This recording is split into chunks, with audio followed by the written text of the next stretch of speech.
You're gonna get to know me a little better, and the best way that I can think of doing that is by showing you what I use on my desktop on a daily basis.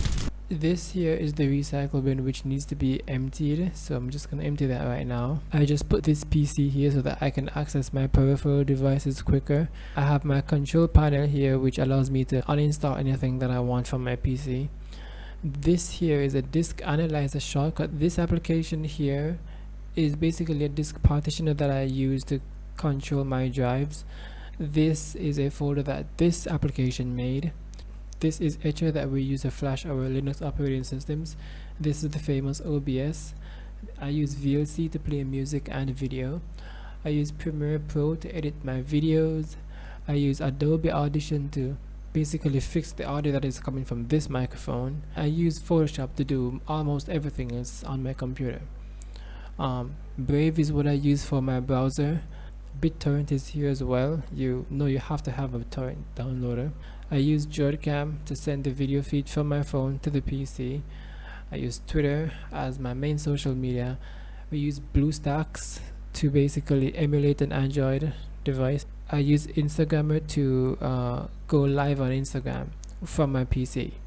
And this is VirtualBox, which is what we're going to go through today. So I just wanted to show you guys what I use on my PC. Those are basically the applications that I use daily. At least in a week I have to use all of those. So this is VirtualBox. We're going to go ahead and create a new virtual environment here, and we're just going to call it Arch. Right, next we're going to give it 4 gigabytes as usual.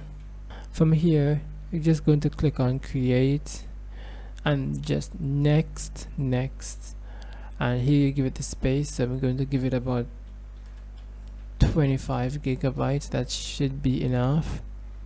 Then create.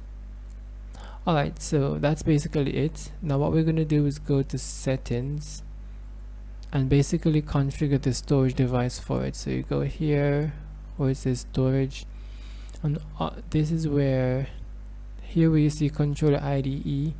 You're gonna click on this CD option here. It's empty, so we're gonna click on this little icon right here and go ahead and choose a file. So you already had the past ISOs that I used, so we're gonna choose a new file. It's in downloads. This one is called Archcraft. Go ahead and click on create. Go ahead and click on that. Going back into settings one more time, we're gonna see if okay, so it's given 4 gigs.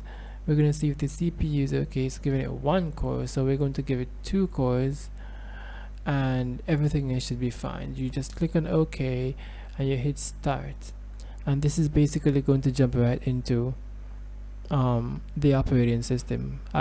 This is how easy it is on Windows. So don't get me wrong about Linux. When I use Linux and I say, oh, it's the best, it's great, but Windows has its perks as well.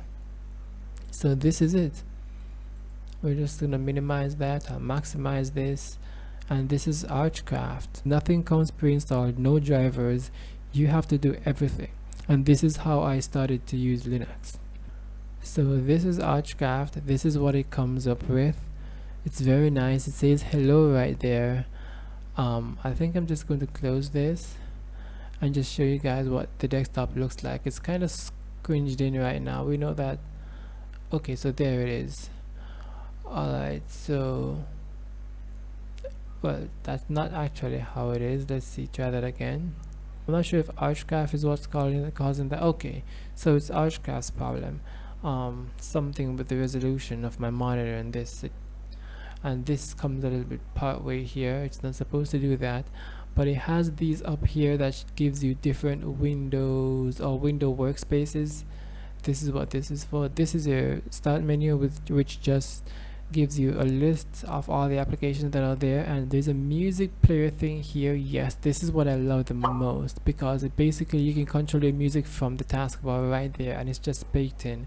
You have your storage here and your CPU here and your memory here, and I love that as well. And this is what I love the most about Arch this was introduced to me by Archcraft. But if you want something that's you going to do the customizing to your needs, then Archcraft is it.